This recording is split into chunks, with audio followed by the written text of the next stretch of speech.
नमस्कार मित्रांनो, क्रिश अपडेट या यूट्यूब चॅनलवर तुमचं स्वागत. तर मित्रांनो, मॅटचा महत्त्वपूर्ण एका खटल्यात निर्णय आला आहे की कायदेशीर नसलेली दुसरी पत्नी निवृत्तीवेतनास अपात्र ठरत आहे, असं स्पष्ट मत मॅटचं आहे.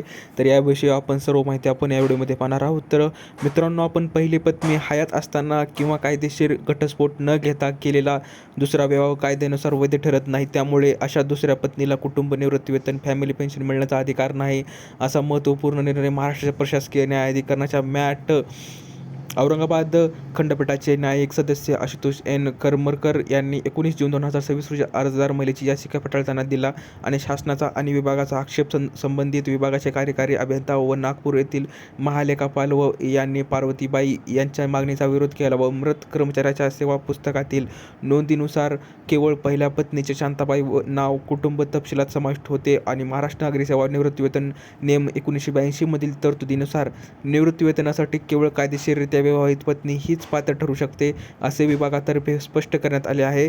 तर आपण पाहू शकतो की दुसऱ्या पत्नीला निवृत्तीवेतन मिळण्याचा अधिकार नसल्याबाबतच्या उच्च न्यायालयाच्या औरंगाबाद खंडपीठाच्या कमलाबाई विरुद्ध महाराष्ट्र शासन या पूर्ण पीठाच्या निवाड्याचा दाखला न्यायाधिकरणाने दिला आहे. आणि शिंदे यांचा पहिला विवाह अस्तित्वात असताना दुसरा विवाह झाला होता आणि हिंदू विवाह कायदा आणि नागरी सेवा नियमानुसार पहिल्या पत्नीच्या हयातीत झालेल्या दुसऱ्या विवाहाला कायदेशीर मान्यता नाही. त्यामुळे न्यायाधिकरणाने पार्वतीबाई यांचा मूळ याचिका फेटाळली आहे आणि शासनातर्फे बासरकर या तर महामंडळातर्फे अजित किराडी यांनी काम केले आहे.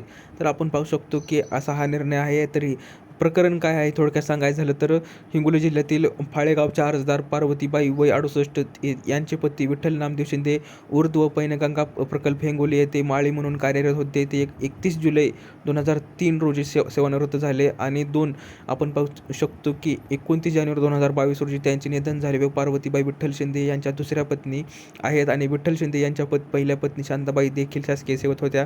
त्यांचेही 3 जुलै 2004 रोजी निधन झाले होते आणि त्या पहिल्या पत्नीच्या निधनानंतर आपणच पतीचा सांभाळ केला. त्यामुळे आपल्याला कुटुंब निवृत्तीवेतन मिळावे अशी मागणी पार्वतीबाई यांनी केली होती, परंतु मॅटने ही मागणी सहज फेटाळलेली आहे आणि त्यांचा निर्णय त्यांच्या विरोधात गेलेला आहे. तर अशी ही बातमी आहे मित्रांनो.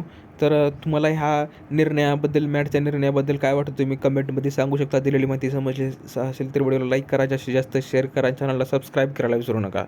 तर भेटूया पुढच्या व्हिडिओमध्ये अशीच एक अपडेट न्यूज बातमी घेऊन. तोपर्यंत धन्यवाद.